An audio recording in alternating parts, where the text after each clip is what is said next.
This one's fun. Actually, I was thinking, you know what, inviting RDV because he's read this too. It's really good. But also LK as well. Yeah, he digs on this one. Yeah. And where has LK been? I haven't seen him in a while.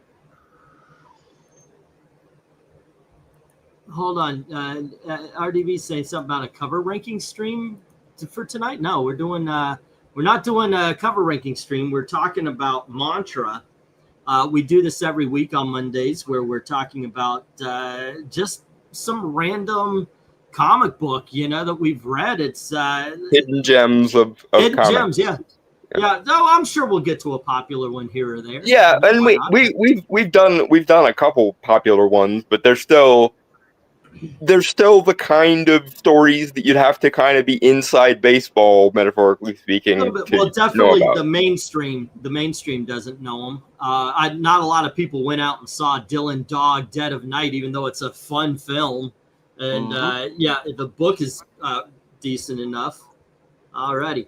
But Mantra, ladies and gentlemen, is from the Ultraverse. And Malibu Comics. We already talked about Rune. I figured, I would invite RDV on this one since he's one of the only other people I know who've read. I was confused because your tag said cover ranking, and I wasn't sure what was going on. Oh, does it? What tag? Your hashtag, whatever you put in your thing. Oh, I put that in everything. I just want to make sure because I'm like, does he know what day he's on? Yeah, he doesn't. He doesn't know how to use hashtags. I don't know how to use half this shit. I actually had this scheduled for tomorrow night. But okay, so anywho, we were reading Mantra. I read the first couple issues. I wanted to read 1 through 4, but unfortunately, family obligations made it so I could only read 2.5 issues. So we'll talk about the first couple. It's a lot of this book, by the way, is a lot of fun. And also helps establish what the series is about. Yeah. Also, I heard you were running on empty today. Running on empty. Oh, are you suggesting I put up a Ko-Fi? Is that what you're saying? No. Your message earlier. So that's why. That's why I did the Jackson Brown. Running on empty. Yeah, I very much am, by the way, in many, many, many different ways. I'm telling you, you need to, for your own health and probably Gail's too. I actually have. Switch milk for soda, please. I have been drinking more milk. No, that's not what we're talking about. Yeah, he's just needing gas money. Yeah, one of the things, guys, please, by all means, I'm running the sale again. Go over to Ko-Fi and drop $5 and tell us what video you want to see. There's a whole commission thing. It doesn't have to be cover rankings. It could be the top 10. It could be this. It could be anything. I'm trying to get up around, at this point, I think it's around, we're about 800 in the hole right now. So, ooh, boy. Yeah. I might be doing a auction tomorrow for trade paperbacks and my wall books. So there you go. But if you could go on over to Ko-Fi, I'm not asking for just a handout. Go on over to Ko-Fi. You drop $5. You tell us what to do. You put me to work. That's basically what I'm saying. You put me to work for you. So by all means, please help out with that. I've also been doing my best to get things changed so we're not in this situation in 2.5-3 weeks. So yeah, because it's just worse, it's just a freaking loop unless we change things. But alrighty, so downers aside, with the good stuff. Yeah. So yeah, I don't remember who picked this one. I think this might have been. Was it? Okay, this is a Dom pick. Yep. And I remember reading it a while back. By the way, this is Hung and Yuen drawing the cover. This is Mike W. Barr. Yeah, Mike W. Barr, and the artist is Terry Dodson. Terry Dodson, yeah. Very good book, man. Right? No, a great book.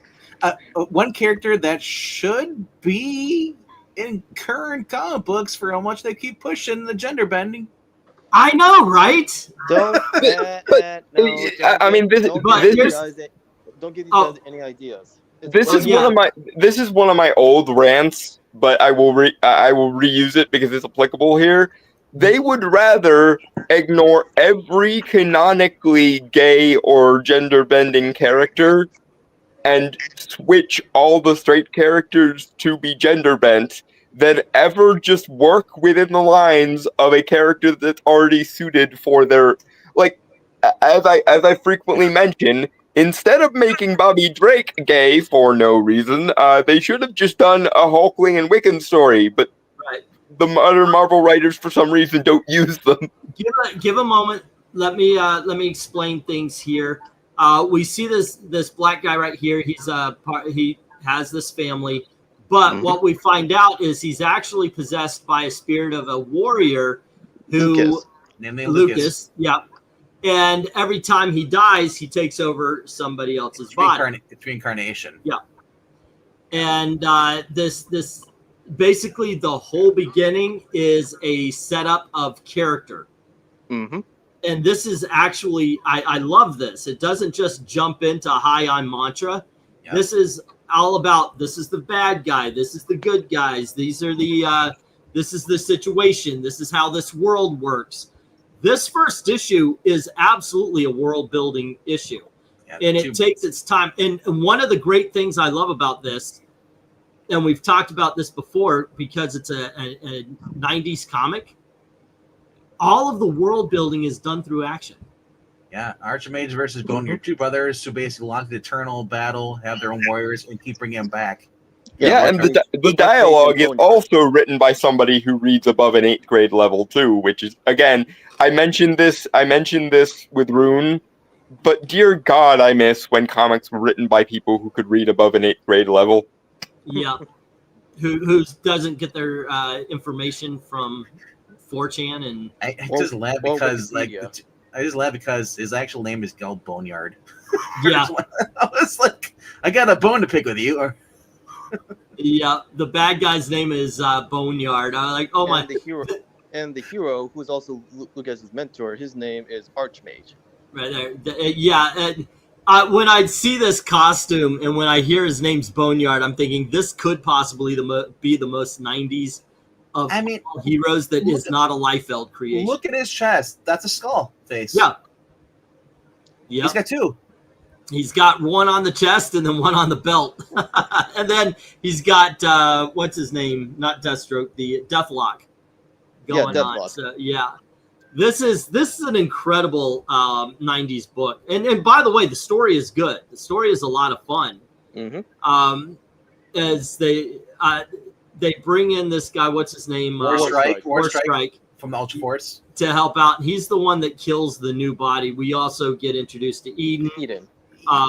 The guy gets reincarnated and he comes in and we get this is the reincarnation. Real quickly though, before we get to that. So basically, tell the story. Yeah. The setup for this issue, basically, Lukasz had just got a new body. He took over this guy's, basically his life, this black guy's life, and he leaves his family over. And then the bad guys hire Warstrike, and Warstrike kills Lukasz, not knowing the whole entire story at first. So we're introduced to another character setting up with this Eden Blake, the divorcee, mother of two, and she's a member of the Ultraverse versus Shield, known as Aladdin. Well, one thing I had to ask while reading this: why not reincarnate into a baby, like essentially an empty vessel, instead of someone who's already midway through their life? That was the one thing. That was the one thing I kept saying in while reading this. It was just like, maybe why? It'd take forever for them to be a hero. Then he'd just be they need him to be a warrior right away.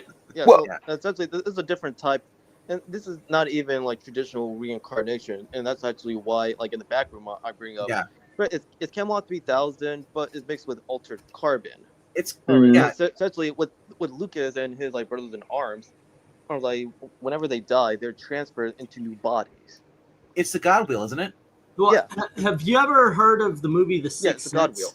Yeah. Where they keep recreating the bodies. I kind of got that sense. Oh, what's that? The Sixth Sense, starring Arnold Schwarzenegger. Yeah. And Yeah. the great thing about Mike W. Barr, Give me the Sixth Day. That's it. The Sixth. I said Sixth Sense, didn't I? I see Arnold. You did, and I was very confused because I was like, there is no reincarnation motif. Shyamalan was not quite that twisty. So for those the antagonists, like whenever like they die, they're transferred into new bodies.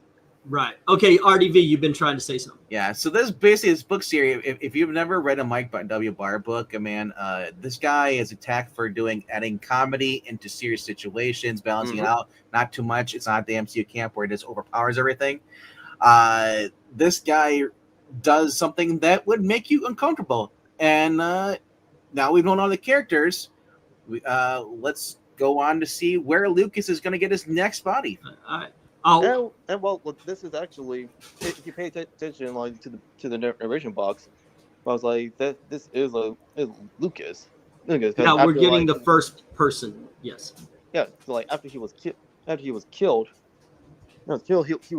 he's been transferred into this new body, and this is him like meeting Eden. Alrighty. Yeah.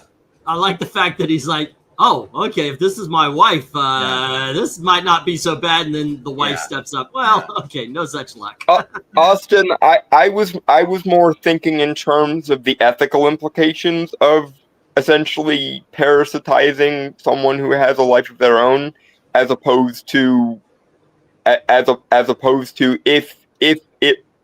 it was more standard reincarnation where they reincarnate into a baby, that's essentially like an empty vessel to be filled, instead of, oh, this guy is in his 20s and I'm going to rewrite his entire being because reasons.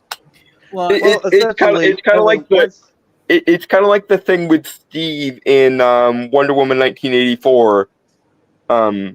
That's kind of where my head was at, of like, why wouldn't you just fix it so that you got to experience childhood and puberty again and stuff, instead of.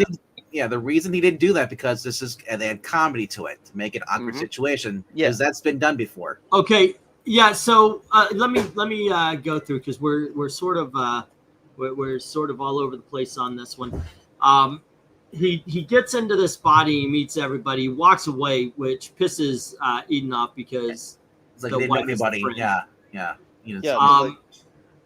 Go ahead, Dominic. Yes. Yes, at least you didn't call me Dalton again. Yeah, you got it right. You got it right for once. The name. I'm sorry. I'll do worse next time. I like Dalton. I like Daltonic. Daltonic. Yeah. Stop. Don't encourage him, Bigman. But anyway, we got one. Let Dominic say what he wanted to do there, Dalton. Damn it, I did it. And we're back to 0 days since incident. All right, Dom.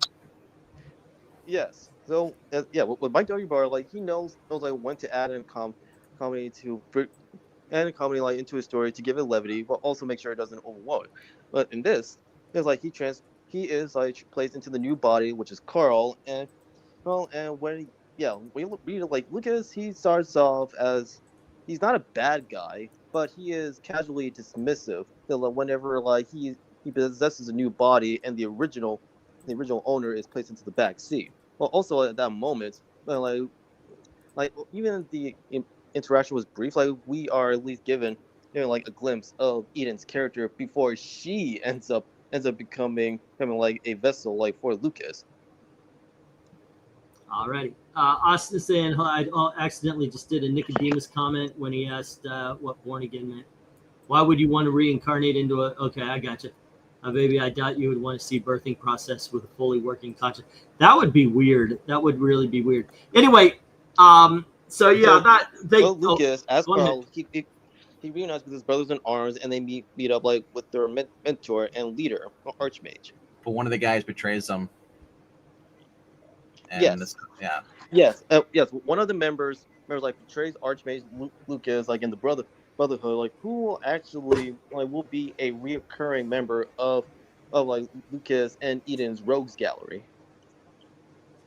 Now I gotta say, this is a book for you, Dalton, because this book really steers into the magic. It does, and I did enjoy the magic. Although this is a little bit more sword and sorcery than urban fantasy, which tends to be where that's the subgenre that I get drawn to the most, especially when it's combined with noir aspects. But I can tolerate sword and sorcery as well, as long as it's interesting, and this is definitely interesting. Urban fantasy, is that people who think that Chicago's a safe place? No, but because you mentioned Chicago, I must now, for the Check Notes 500th time, recommend that everyone read Dresden Files. Jim Butcher's The Dresden Files is amazing. Point, I'm sure. Well, yeah, there are comics based on Dresden Files, but I was referring also to the novels. If you want a like 90s Buffy style storytelling return, read Jim Butcher's The Dresden Files. He is a massive fan of Joss Whedon and Buffy speak and everything. So, like, if you want to relive the best parts of the 90s before social justice ruined everything, read The Dresden Files. He's good shit. I'll have to get things back on track. So, so Lukasz, the Brotherhood, and Archmages have this meeting, and Boneyard comes in and crafts the party. Alrighty. And once again, I cannot understate how much better. I mean, look at this. Look at what you get in a modern day comic, and then look at that. And yes, I know not all are bad, but while the action is going on, you are getting story. You are getting character. You are getting world building. You are getting, again, old school, like quasi-Shakespearean dialogue, because people can read above an 8th grade level. Three pages of I'm jumping out the window. I also want to point out that this is better the art than anything I've seen over at Wildstorm. Oh yeah. Well, the art quality in Wildstorm before like Jim Soldier from Image to DC, like, yeah, they are hit or miss, but like when like the art, or like depending on the artist, like it hits strong, and we see the return of Warstrike, because again, yeah, like I remember when I first read the first issue of like Montreal, I was getting like flashbacks to Amazing Spider-Man with Punisher's first appearance, and he was fed false information about Peter. Yeah. The other thing ironic about this is the coloring on this. Marvel bought it for the coloring, but doesn't use the coloring. No, the coloring like really enhances like the action as well as the environment. No, because instead of like using shadows, colorist is using like the different shades to really emphasize like the depth, the texture, as well as where the light is hitting the characters. The other thing is they're not using glossy freaking paper. Mm-hmm. Yeah, and that's another best part. So it makes it better. And here's the comedy. Yeah, with him waking up. So now he's waking up. The guy is like, "Oh god." Yep. By the way, oh, go ahead. Sorry. I was just gonna ask. Do you guys know if this has an omnibus yet, or like a trade? Unfortunately, Mantra and the other. Unfortunately, Mantra and the other titles like of the Ultraverse from Malibu Comics have not received an omnibus because well, there's some like the trademarks. Well, not trademarks, but copyrights. I was gonna say, because I looked for Rune after we did Rune, because I really enjoyed Rune, and nada, unfortunately. So Marvel shelved everything from Malibu. They tried to bring it over to Marvel, butchered it heavily. Because of the coloring. Yeah, the coloring. And they did their whole Marvel crossover, and they butchered it. There was no interest for it whatsoever, and they shelved it. So and the thing is, these will never be reprinted at all ever again. Mm-hmm. And the thing is, it was like much like with the Image and the other publishers that came before it, the creators, they still have the rights to their characters, and because like it got sold like by Marvel and shelved. So like if anyone like tries to like reprint them or bring it back, they would have to like compensate and also reimburse like the creators, because they still own them, not Marvel. If I if I were the creators, I would just start crowdfunding that shit, because especially when it comes to like prestige formats and omnibuses, crowdfunding is definitely the way to go. And I'm sure there is enough of a love for the Ultraverse that they could get whatever necessary funding they needed to do an omnibus. Well, I mean, heck, like if someone's smart enough and actually buys Malibu Comics like from Marvel, like they can be like their own like independent entity again, or they can find a home in Dynamite. Honestly, I would rather see Malibu. I would rather see Malibu go to Dark Horse than I would Dynamite. I don't know. Dark Horse didn't do superheroes very well the first time. I reference to it would be nice. Greatest World. Yeah, they were okay, but that petered out very quickly. Yeah. With the Ultraverse here, with the Malibu stuff, I got to tell you, I get it. Just the idea of the Malibu, it fills me with a sense of nostalgia that is not. It's unusual for someone who's been reading comic books for as long as I have. It's just, when I think about it, it really does. This is so much a part of its time, that into the 90s, almost to the 2000s era, when everybody was throwing out everything. I thought the Ultraverse really stood out.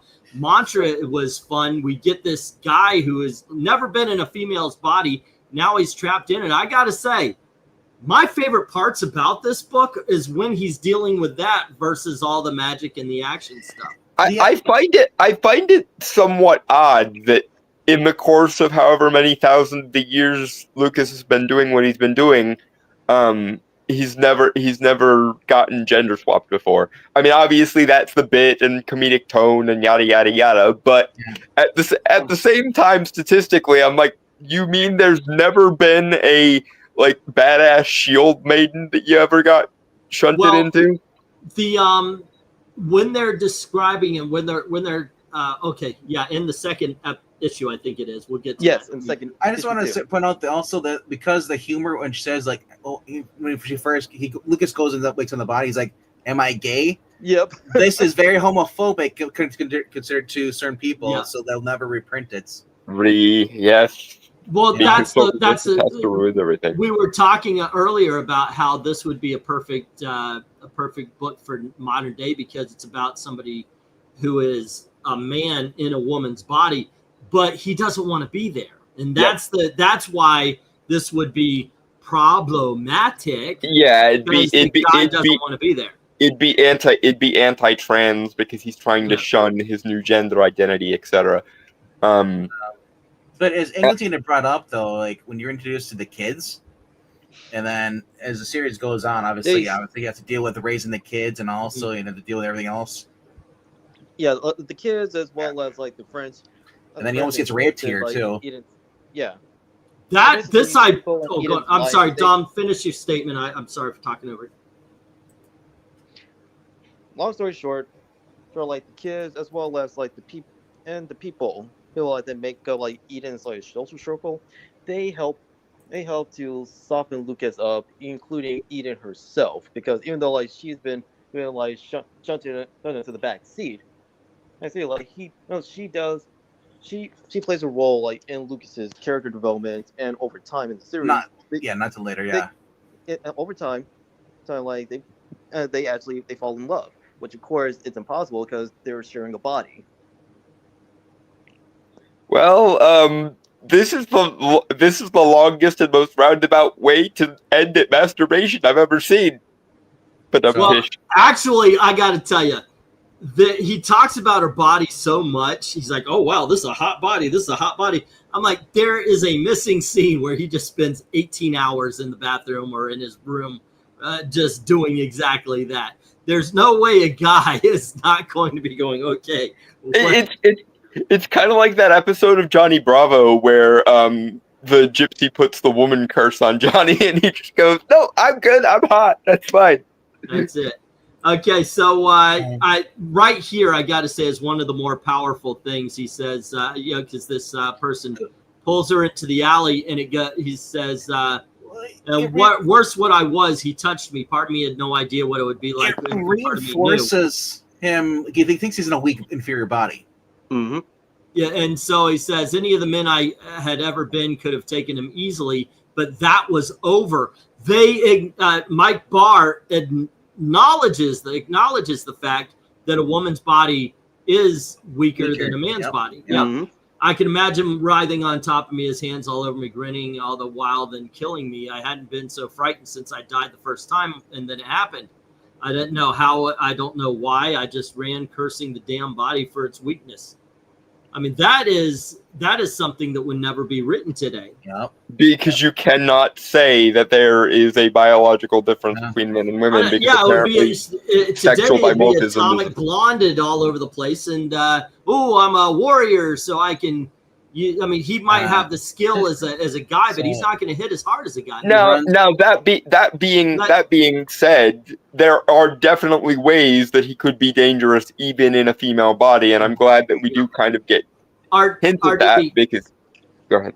So what's going on with right now is that Lukasz was killed, and now he's realizing Archmage must be missed because Archmage.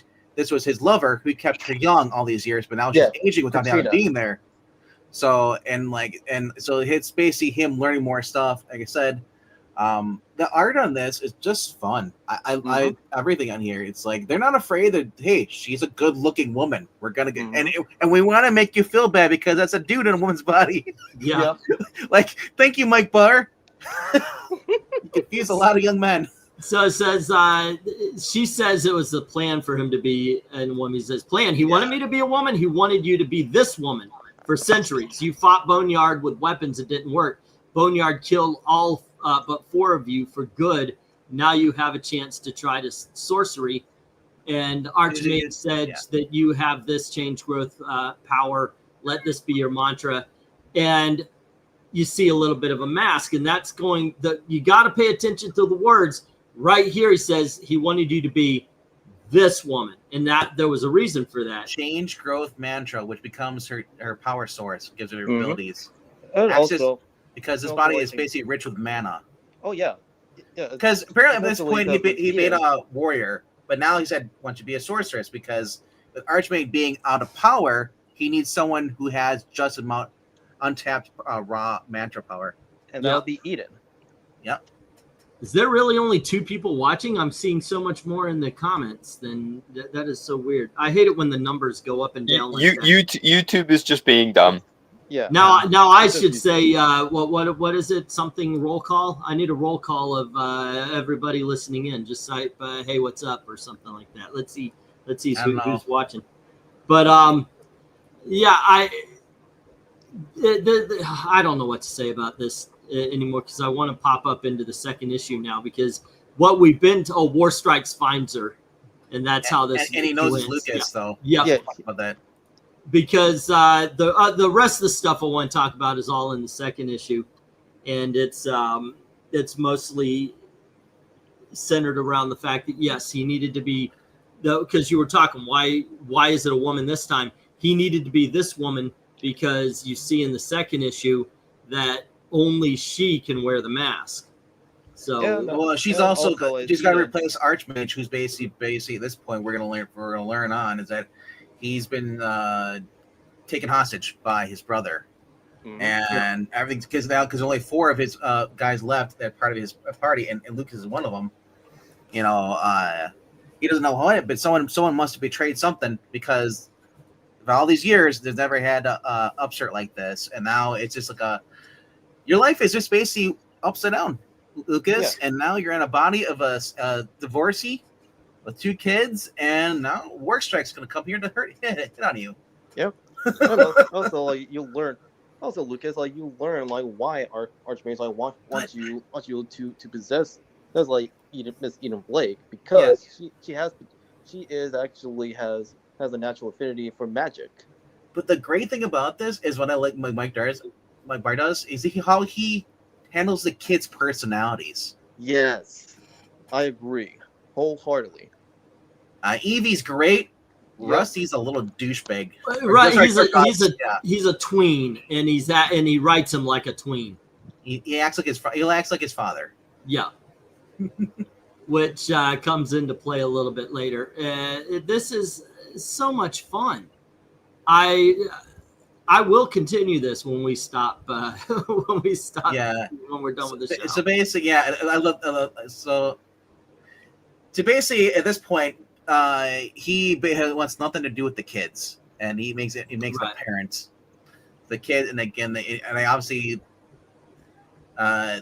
They don't know that their mom switched, but they kind of suspect a little bit. Also, he realizes, oh my gosh, of course, that's the freaking ex, the one. You know, Do not tell us what is wrong with him, because it.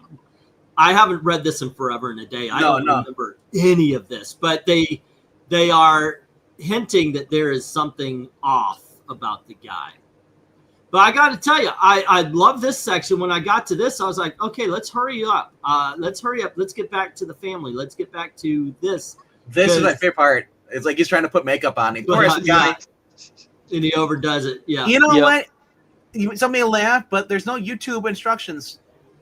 That's not at this point. Yeah, not at this point. Yeah. They do play up he does say, okay, I can smile and everything. He's kind of going to cover, basically. And I'm glad they didn't make every man stupid. Like, oh, you're a hot chick. Although we know that there's a lot of them in real life, because that's what makes OnlyFans. But in modern day writing, that's exactly what they would do, and it would be a story about how Lukasz gets over his quote unquote toxic masculinity and embraces being a woman. And so Notch, I think his name is Notch. He has the 90s, the evil bad guy, the long blonde ponytail. I love that. Yeah. It's kind of some of the tropes putting in there. Maybe they'll see him as long as you stop strolling. Yeah, this guy right here, but I guess it's going forward, because there's one scene where like these bad guys pop in and she's like, oh my gosh, I got to get the mask. And when she puts it on, she becomes Mantra. But then you talk about Notch, then right next to in a little bit, he pops up and it's just this, where it's like, I am the hero. Yeah. Very main character. Because they don't know that Notch actually was the one who betrayed. Yeah, he's the one who betrayed Lukasz, Archmage, and the Brotherhood. Yep. Yeah, that was it right here, where he's just like, hello. Yeah. It's almost like, forget the lady in the skimpy outfit. I'm the dude that did all this fighting. Well, the fun thing about Warstrike, every time in his interaction with Malibu Comics with Mantra, he knows it's Lukasz in there, and he purposely flirts with him because he makes Lukasz uncomfortable. Right. And I'm thinking, like, Warstrike, you don't care. You just want to hit it. Okay, now I get it. I understand an actual. Well, if they've been warrior bros for millennia or however long the reincarnation stick has been happening, you can't tell me that if your best guy friend was suddenly a woman and you were a straight guy, you wouldn't deliberately get a rise out of them. Well, here's the thing. What if not anymore? If he's a woman now, I can't get a rise out of him. What if? Okay, so like I get it. This is not the same as a transsexual. However, this is someone who looks like that. If you knew that it was a dude, it's like the soul of a dude in that body, would you be able to go through with it? Obviously, well, you'd feel bad, guilty thoughts. Is my best buddy. It's like this is a guy. No, it doesn't have to be your best buddy. But you mentioned Warstrike, like it could be random, but you know what happened. But would you be able to do it? More so, though, I want to point out that because she's sorcery, she controls the different elements. So she's able to use the wind to fly. That's why she's using a cape like this. So, I would just have to say I don't know. I'd be like, don't tell me, bro, and we'll go with that. Like maybe a little roofie, so there's no. No. What? Wait, for me? I'm not straight, so I can't really have an opinion on this or not. Oh, come on. I was alive in the 80s. That's how we got dates. Honestly, I wouldn't want my bro who just turned into a chick to roofie me. That'd be kind of weird. Yeah, well, like I said, you weren't alive. You weren't in your dating years in the 80s. We were taught by Bill Cosby. All right. No. I'm And in joking. today's dating market, it's basically Orwell's Nightmare. So Joking. Okay. Yeah. But no, there you go. Put in things, but they don't Tom, belong. are you trying to say something? Yes. He's trying to find the exit. Right. Don't go Cosby. Oh, speaking of RIP to Malcolm, whatever it was, guy from the Cosby Show. Oh yeah, speaking of Yeah. Cosby, Malcolm Jamal Warner died. Yeah, He drowned. And you know 50 what? I 54 got years it. old. It's something because as in, what's his name? TJ? He was Right? the oldest son. He was the oldest son on the Cosby Show. Yeah. He was Yeah. my son. The thing is a lot. If you go into the ocean swimming is not pool swimming, The and tide pulls you in. there are undercurrents. And let me tell you something: do not try to swim against the current. You swim with the current, and what you're doing is you're caught. So you let the current pull. It's almost like going against your instinct, but you got to let it pull you out while you're swimming across it with the current. When you get close to the edge of the current, you can move yourself out. But It's a bit. you will tire and you will drown. Do you know? It's a bit like Tai Chi. You have to learn how to use the energy of the world around you to your own benefit. So if you get hit by a big wave and you're dragged underwater and you're doing flips, wait. The wave will go by and you will float to the top, and you will be able to tell what is up and what is down. Do not try to fight it. Just take it away, calm down, and the truth of where you are will reveal itself. well, I'll just say this, man.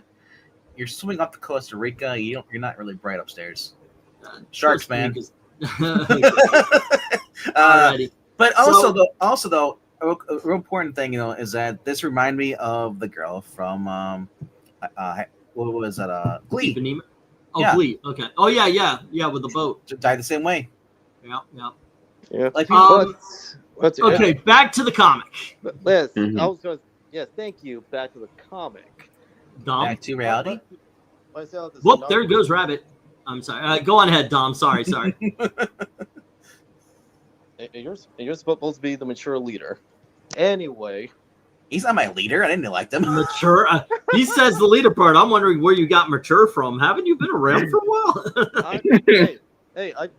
You are old. That's about it. I said that.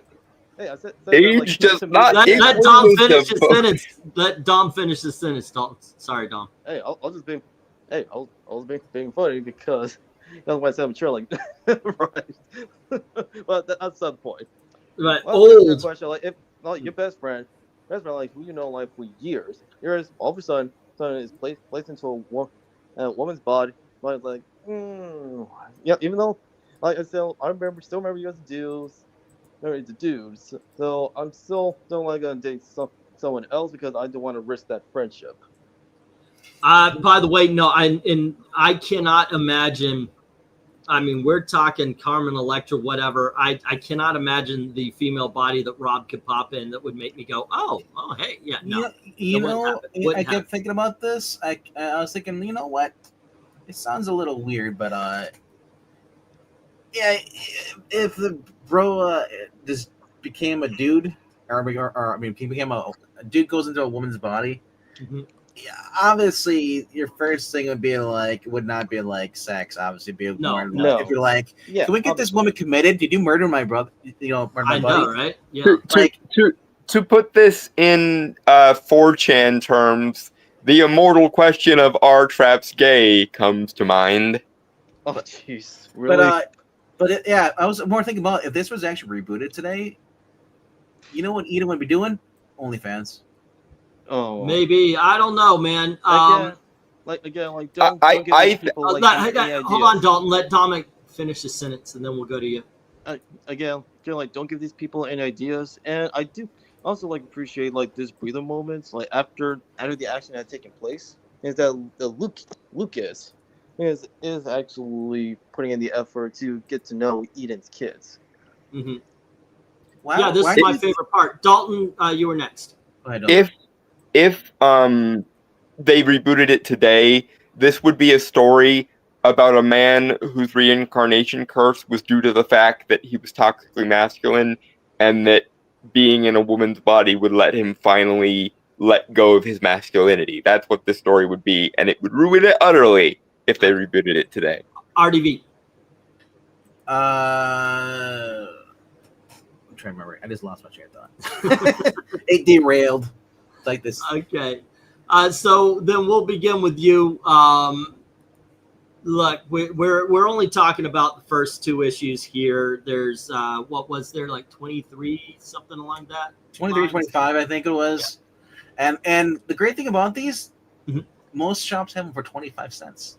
I've seen them for $1 to $2, but I would love to find your shop. So 24. Dude, I got most of my shop. shop for 25 cents because that's all they have. Freaking is Malibu over there because no one wants to buy it. Gosh, I mean, it's all area. When I was near Coliseum of Comics, I could get $1 books, $2 books, but I now know what everybody talks about when they say they're in a comic book desert. I've got 2 shops near me, and I truly believe I'm in a comic book desert. That's how shitty they are. And to answer your question, there's like the full number of issues for Mantra is 24 issues. So it would actually be perfect for like to be reprinted as an omnibus. Yeah, because like essentially you'll be owning the whole series. But yeah, just leave out the God Wheel from Marvel, all that crap. Don't reprint the Marvel, just the Ultraverse. Don't reprint the crossover between like Marvel and Malibu. I can see like for the God Wheel events, like it can be collected as a trade instead of an omni. Only because it started with the first issue of Breakthrough, and then like the other tie-ins, which leads into issue number 2. Yep. Oh, this is actually Dark Admirals mentioned this.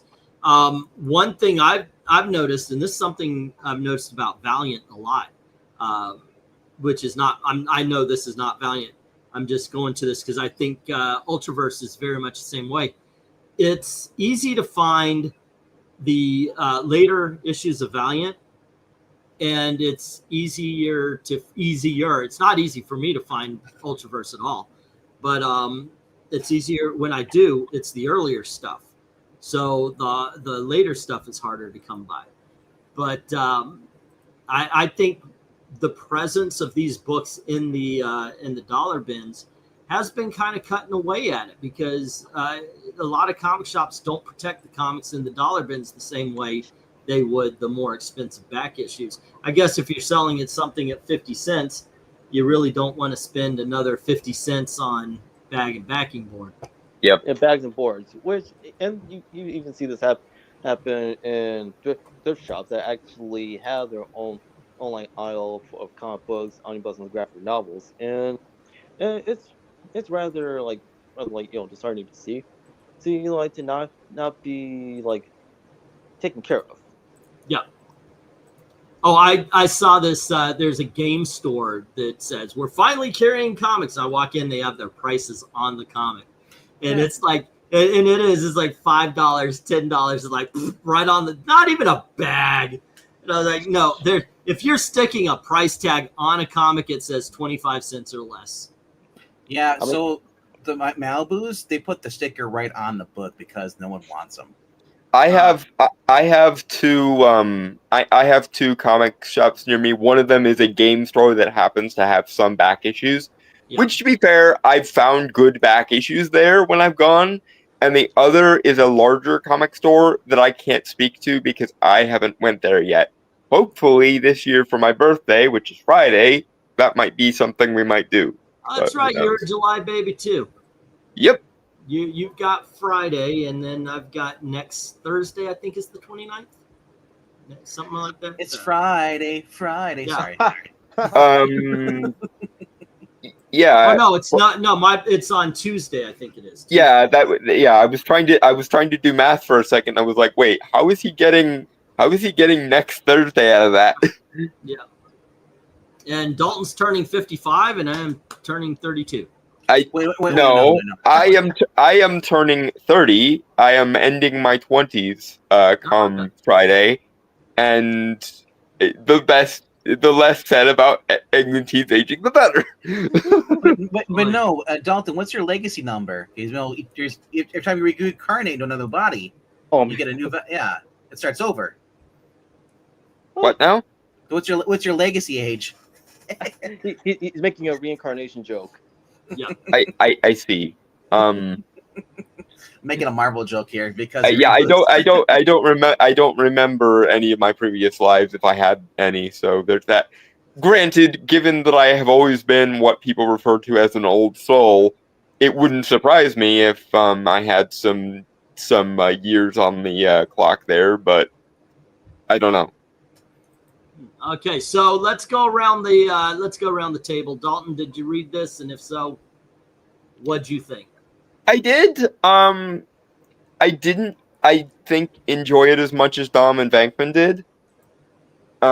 It's not bad by any stretch of the imagination, and I would love for this to be the norm again in comics. Mm-hmm. But in terms of the things that this show has introduced me to, I enjoyed this a lot less than Camelot 3000. I enjoyed this a lot less than Rune. I think what might be my favorite book that that this show introduced me to is the one about the depressed dude who makes the deal with the demon. I forget what it's called. But I think that one might be my favorite one that we've covered so far. The depressed dude that makes the deal with the demon. Constantine? No, the dude who was going to kill himself and then spends the rest of the book angsting because of the demon that made a deal with him, and he has to kill people for the demon in order Kill to or be killed. Thank you. That was it. Yeah. I think that one might be my favorite book that we covered so far. Rune is a close second, and Camelot 3000 is right on its heels. I think I would put this below those three in terms of what this show has introduced me to. Thinking about what we've read, this one for me is just so much fun. I want to continue. The other one that I read and was like, holy shit, I want to find out what happens next is Fallen Angel. Christopher Daniels? Yeah. Then I'd probably have to go with the Dick Tracy and then Camelot 3000. How about you, Dom? What did you think of this book? And if you want to give your favorite of what we've done so far, go on ahead. Oh, what can I say? My mantra has aged well, and once again, it's a blessing in disguise that this series, along with the entirety of the Ultraverse, as well as the other titles from Malibu Comics, they have not been brought back by Marvel Comics. As for my favorites so far, I would have to say Camelot 3000 and Dick Tracy. Dick Tracy was a heck of a lot of fun. RDV, you want to give a little summary of your thoughts on Mantra? Out of the two you mentioned, Mantra and Camelot 3000, I read Mantra first, and I went to go read Camelot 3000. I just couldn't get into that series. Have you read Rune yet? If not, you should read Rune. It's good. Rune is one of those books that is it cross-gen? Is that no, it's Ultraverse. Yeah, Ultraverse. Okay. Yeah, I did every time I would dabble into Ultraverse outside of Mantra, I just really didn't care for most Not your of them. thing. No. You know, confession time here. Because this reminds me of like a Mel Brooks kind of movie. Okay. Actually, you know what? I thought Blake Edwards, who he did a lot of like the Pink Panther movies and such. Yeah, I could see both of those if this was done. Okay, as a so comedy, here's the thing. Here's the those. thing. I've been playing around with the AI thing, the title, and I don't write good titles. So I was like, fuck it, I've got this AI thing. Right. So I said, hold on, let me finish. So I said, okay, I need a title that that activates the YouTube algorithm, and they gave me Mantra's Wild Beginnings, Ultraverse, Gender Bending, Warrior Unleashed. And then I said, write a description of a video based on the first two issues of Mantra from Ultraverse Comics in the style of Blake Edwards. And that's read it. It's a lot of fun, actually. Actually, Eric and Boyd, and I heard about being differently, being gender swap. I find gender swap comic books sometimes they're actually really hard to find in some of the older comic books, and I think it's hilarious because it's not really touched on these days. If anything, they just don't even do the gender swaps. They just do the Drake stuff, and it's like, why? Yeah. I don't care for that. There's no substance to it. It's just a political message. This was basically a situational humor, and it just made it fun throughout the whole entire series. Yeah, it was definitely a more 3-dimensional story, and like I said when I was doing my summary, God, I wish this was the standard again. Yeah. Instead of room temperature IQs and ideology. My confession I was about to say is I did not read Camelot 3000 until I was forced to read it for our review. I'm the same way as RDV. For the longest time, I would start reading it, and I just couldn't get into it. But when I pushed myself past the first couple of issues, that is a very good story. I think you're like me. I thought it was ruse. No, it was really done well. This book right here, I am surprised at how deep it went. I'm surprised at the thing. Phrasing. I'm surprised at the thing with the kids. The fact that it's not just exact what I said, where it's like, holy crap, this is a hot body, and then he's in the shower for 98 hours. Said, they're even later in the series, was Eden Soul, they interact with it also. Lukasz actually is able to get a clone body of its original body, and they're able to get together. But of course, because fate intervenes, he has to go back into Eden's body, and Eden dies. Dude! Why?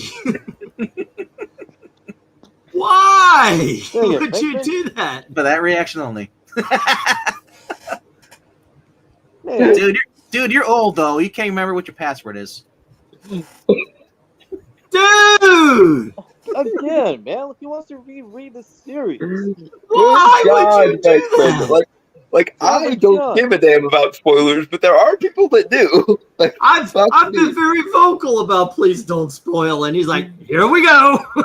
How you've never read the series? And I had no, 30 years ago. The nuclear button for only the joy of pressing the nuclear button for some reason. And as it is, Dark Edwin already spoiled it earlier. I didn't read the comments. Sorry, guys. Beckman. Yeah. Oh, Beckman. Why, Beckman? Come on, dude. Again, I don't mind because I'm immune to spoilers, but he cares a lot about spoilers. See, I didn't know you guys were just doing the 2 issues originally when you brought me in. I thought you were doing the whole entire series. That's why. No. Dumb. I'm only doing the first 4. Well, in this case, first 2. But again, he read Mantra years ago, but he wants to reread it and see if it's Dominic, I'm gonna enjoy it. I'm gonna enjoy it. It's all right. Dominic is spoiling the whole entire book the whole entire night, as far as I was going. Okay. I am never telling you any secrets. If that's how you react to information you're supposed to keep hidden, damn it. Okay, so I'm seeing Hold on. Dalton did tell me a secret. He's actually straight. No, no. I am about as loopy as a bowl of Fruit Loops that's been dipped in rainbow sherbet, sir. Dalton is like, don't spoil it. I'll lose my government money. What were you gonna say, Dominic? Eric and Boyd, don't play that crap. He's had them for sale, and you guys just sit there and look at them go, bye-bye. So I'm seeing just random titles: Ghost Rider, Alita Battle Angel, Indiana Jones. That and Rune were both of my suggestions. So what were you saying? What else was his? Oh, Kill or Be Killed. Okay, yeah. Isn't that an anime?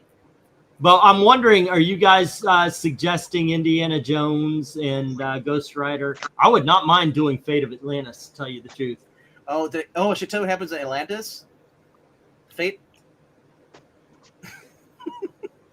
I mean, Clint, I do get along well with cats, but that's about as close to that as I'm getting. There you go. I am blissfully free of the oppression of the woman card. So wait, are they this naming off random wieners? Well, now it's I don't know what liverwurst Munster isn't that Susan a cheese? Boyle? liverwurst and bratwurst. That's a spread. I mean, I love me some bratwurst. Speaking of spread, it goes from Susan Boyle to Schutzenstaffel. Yeah. I don't know what all these comments are about yet. I'll go with Braunschweiger. That's what I call it too. It took 20 business days for E to see how out of hand the roll call went. Yeah. Let's see. I think I see. Okay. I thought the names and everything people were coming up with were very funny. It took all of my composure not to burst out laughing when they started in with the Huey, Dewey, and Louie shit. It just shows the level of respect we're given here. The level of respect right here. We were. I forget what we're talking about. Someone got on the subject of who really killed Abraham Lincoln, and Pixel and I were talking about this, and it was there. And I said no, it was Dalton. He time traveled. He wanted the hats, but right. That's how he actually ended in the wheelchair. Abe's hat is too tall. I wouldn't want to wear it. But either way, I would time travel back to kill Abraham Lincoln because, as it turns out, and anyone who's seen Razor Fist video on Abraham Lincoln can back me up on this. Abraham Lincoln was an absolutely shit human being and a worse politician. Yeah, and especially if you look into the history of how he even became the way he did. Yeah, it brings everything into context, but also it sours whatever preconceived notions you have on the guy. It's enough to make me go, John Wilkes Booth did nothing wrong. Sic semper tyrannis, damn it. Well, here's my thing. History has been distorted multiple times, so there's always gonna be people who say someone's really good, and there's always be people say, "Oh, that person was a real asshole." Yeah, it's usually by people who have never even met him. Right, also, but the issue, scholars of Lincoln, when they actually bring up the objective truth and history on Lincoln. Yeah, and the during issue his presidency, it was done by everyone, even back then, from from across the political aisle, not just the issue is that, frankly, the slave trade probably would have ended with the invention of the cotton gin with or without a civil war. Well, and the whole reason why the Civil War happened the way it happened was not because Abraham Lincoln had anything against the South for owning slaves. It was because he wanted to do a centralized government tariff, and they didn't. So there's that. You're welcome for this rant. Okay, so anywho, kids. Anyway, I will say this to end it so we can get back on track. Tony Hayes even brought this up, which is actually another emblematic issue, especially with how people cover history, is the presentism mentality and judging things with a modern sensibility, which is you're doing yourself a failure, even if you're an enthusiast in history. Well, but that's the thing. Abraham Lincoln was a shit human being, even by the standards of his day. Saved the world from vampires. That alone does. Yeah, I'm not buying into a lot of it. Sorry, just not. He killed all the vampires, but no one will ever know because everyone is revisionary. And I know this will sound weird, but I just don't go with Razor Fist as a solid narrator of history. I'm sorry, but I don't. No. Although I'm pretty sure you could see whatever notes he has in his. I prefer. Yeah, watch the video. He cites a lot of sources, man. Mm-hmm. And the best sources he covers. If you want a great historian to listen to, AOC. Okay, Dom, what were you saying? Well, again, kind of like to put this to rest so we can get back to the topic at hand. Comics, yes. Can I ask though, how do you get gin out of cotton? You just ring it? Dear Lord in heaven, he had to ask that. Okay, so Dom, what were you saying? Oh, good Lord. Let's get back on track, and thank you for choosing that. Anyway, the sources that Razor covered like in this video on LinkedIn was covered once again, as mentioned earlier, by everyone, like even back then, like across the political aisle, not just one side. And Yeah, that's what I meant when I say he was bad by the standards of his day, and most of the positive regard people have for Lincoln is like preschool style revisionist history. Exactly. So to get this back on track, yeah, I already brought up. Let's go. Tom? Getting back on track. Yeah, so far, like, Flip that. I mentioned Camelot 3000 and Dick Tracy are my favorites so far. As for like the brief summary of Mantra, even by the first 2 issues, it does a good job of not only like establishing like the players, but also like how Eden, Lukasz, and the Archmage like fits into the wider Ultraverse of Malibu Comics, because it is established that magic like does exist, but it's hidden like in a mask. You know, I shouldn't be surprised considering who's the leader of this channel. But we're talking about Camelot and Dick. Okay. Dom, you there? I think he dropped. Well, he'll be back. To talk about Dick. So next week, and I always give homework so you guys, if you in the chat, if you want to join the conversation. Next week we're going to do another mystical character. This time we're going from Ultraverse to Valiant, and we're doing the first 4 issues of Shadow Man. So that should be a lot of fun. I read those. I don't remember anything. I think at some point in time, but it's issue like 8 or something, they actually meet up with at the end. I remember you recommended me Shadow Man. I want to say way back in like 2018-ish. Sounds like a cryptid. And I hadn't yet gotten the chance to read it. So it'll be interesting to see if your recommendation holds up. Yeah, I'm looking forward to checking it out again. So yeah, that should be fun. I'm also looking to. If I've got time, I want to break the comic down and do like 30-second videos describing what goes in on the book, so we could get that, boom, issue number 1, boom, issue number 2 out of the way. So what we got? Stranger's book by Malibu had potential since Dark Admiral, not the strongest book, but it could have been good. What were you saying, RDV? I was going to say Shadow Man is that guy, but it literally turns into a shadow and just uses. No, that would be the Shade. The Shade does that. Shadow Man does whatever. Oh, that's what he does. He does. creates shadow puppets and controls. It was issue 12 or 13 with Aerosmith, was it? Yeah. It's been a while. It's been a long time since I've read Shadow Man or any Valiant comic. I guess about 8-9 years ago, I read some of the new stuff from like the beginning of the 2010s. They got bloody. They got very violent with that kind of stuff. So, yeah. So Marvel's doing a Legacy 250 special edition for Moon Knight this week. Oh, yeah? 40 pages. Interesting. Yeah.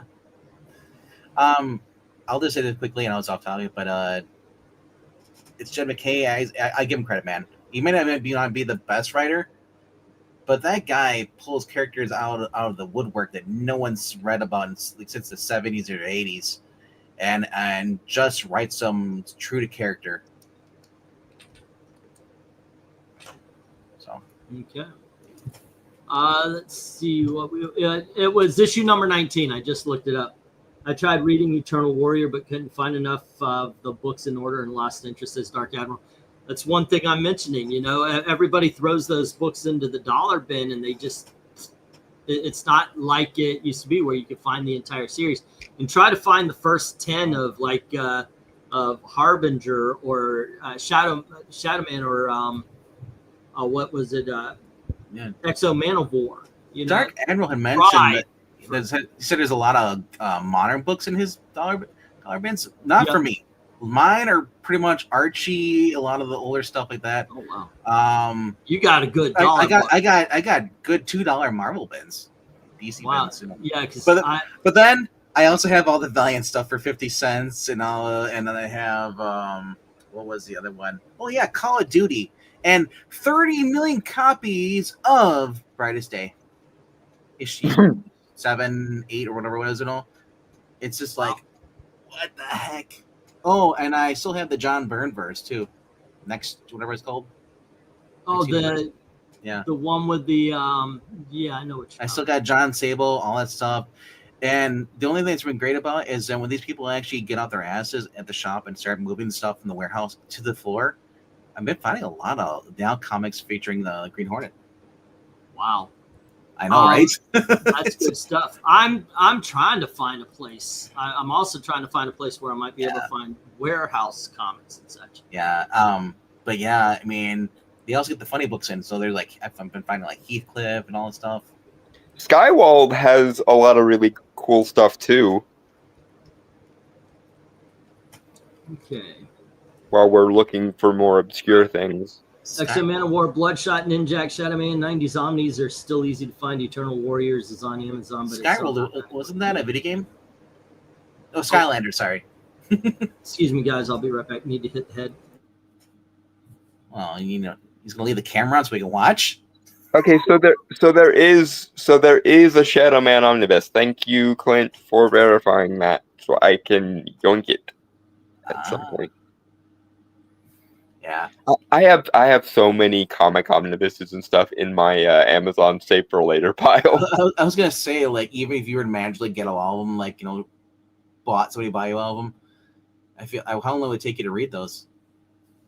Well, if it's in an omnibus form, I'd read it just like I read a regular novel.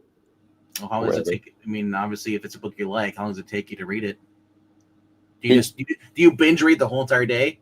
Yeah, no, like an omnibus probably would take me maybe 3 hours, depending on how large the omnibus is. Okay. If I'm enjoying it.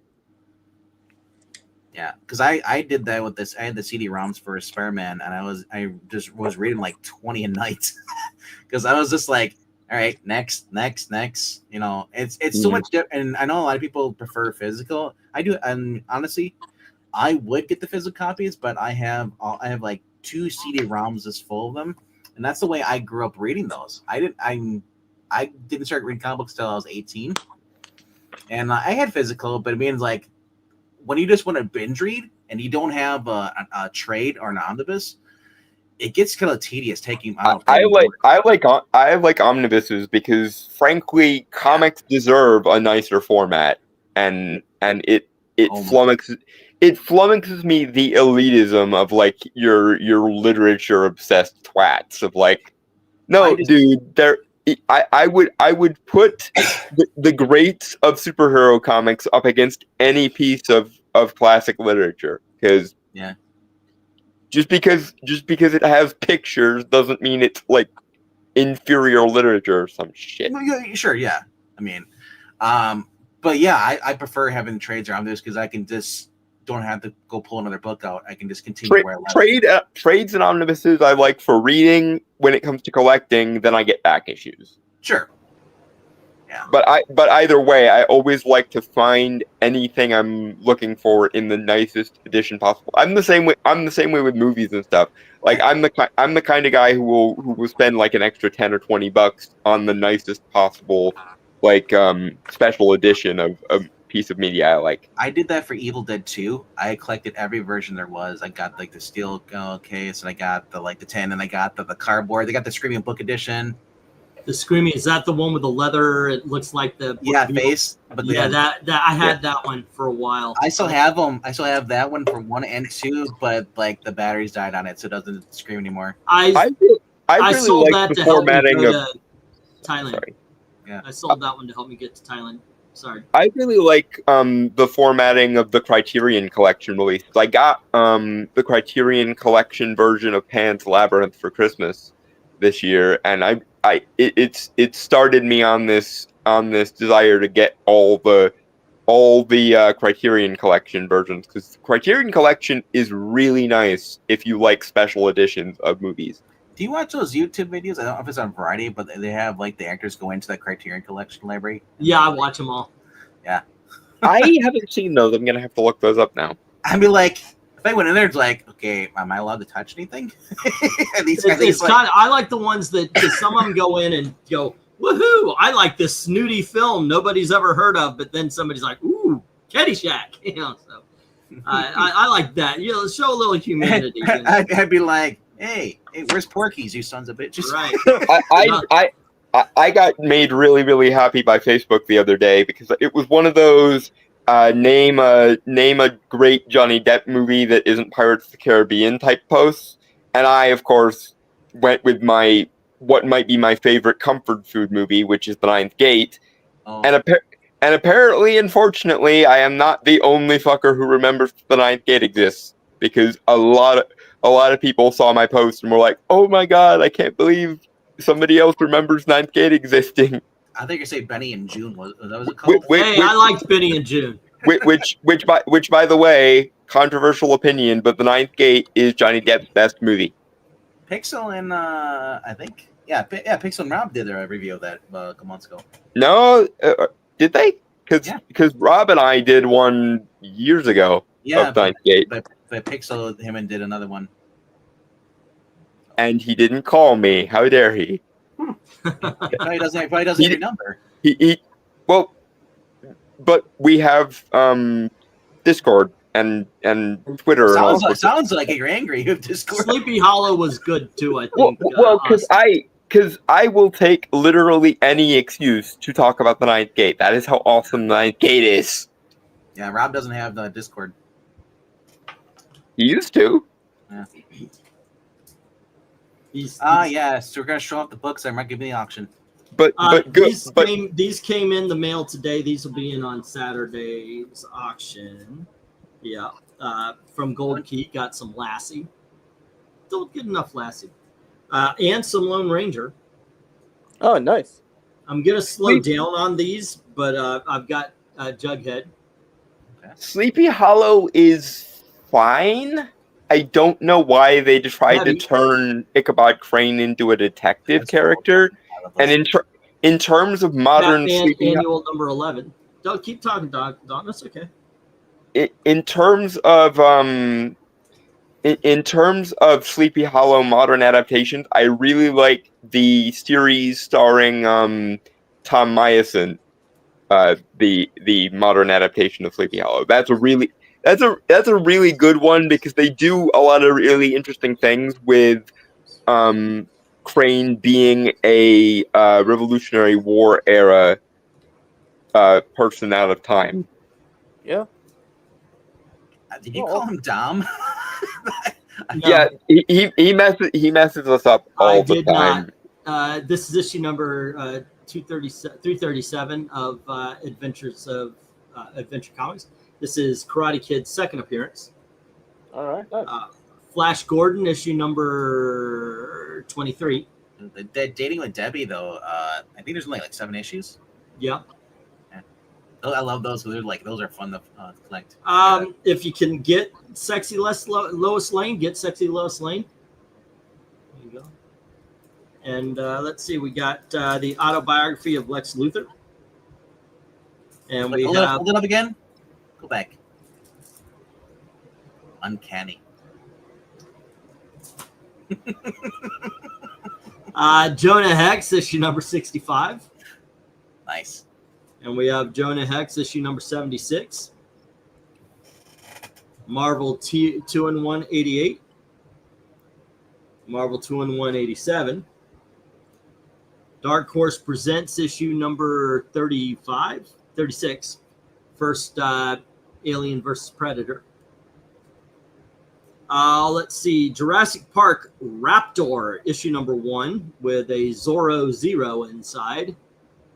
There you go. And then we have Ms. Marvel, issue number 6. Nice. We have Jughead, issue number 189.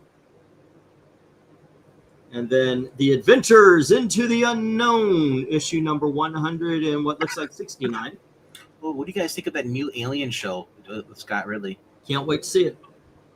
I agree. I agree. Ethereal Dragon. After they had them go back in time and turn Katrina evil with the poisonous weed thing. Yeah, it really did fall off in its last season or so. We got Life with Archie, issue number 92. Life with Archie, issue number 109. No, I need Death with Archie. I'll try to find it. And then we have Jonah Hex, what looks like 58. Punisher versus Wolverine, the Africa saga. Alrighty, and then we have Jonah Hex, issue number 70. That might change when I have my glasses on. And RoboCop 3, number 1, based on the movie. And finally, the first, I know it's a reprint of the origin story, but the first appearance of Black Adam in the modern age or Bronze Age. This is Shazam, issue number 3. There you go. All right, there you go. And those are all going to be in next week's auction. Hopefully, I've got about another 60 or 70 coming. I think they should be sending them to me this week. They're late with them, but hey, who isn't late with shipping? Okay, there we go. Come on. The face doesn't want to go into focus. That's good for you guys. Oh, that DHP. Yeah, the Aliens versus Predator. Yeah. I don't know. There you go. So if you guys saw something, yeah, cool. Hopefully there's something there for you guys next week. That being said, next week on Monday, check out some Shadow Man. I go to Read Comics Online. That's an easy place to check it out. And that way you can join the conversation. We're going to cover the first 4 issues. I'm going to try to read the first 4 issues and not just 2 of them. So there you go. Does anybody remember the follow-up to Ghost Rider Wolverine Hearts of Darkness? I do not remember that, but did you see the new Predator trailer? Yeah, actually I did. I'm interested. I didn't like the look of the new Predator with the dreadlocks and everything, looking kind of very modernish, modern Earthish, but watching everything in action and everything, I'm on board. I'm on board, man.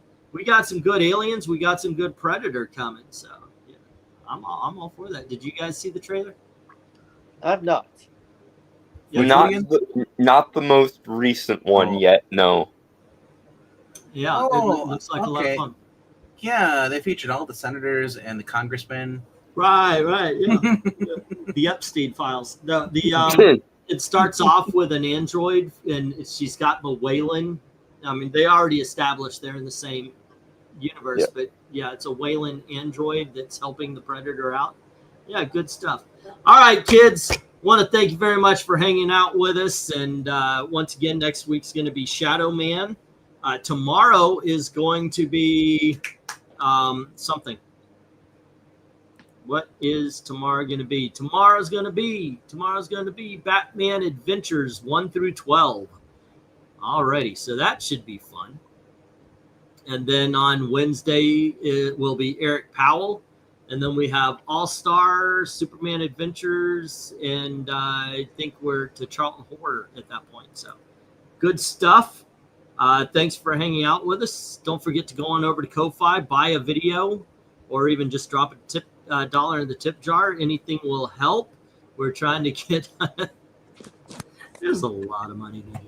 But there you go, guys. Please do that. And as always, thank you very, very much for watching. Have a good night. Cheers.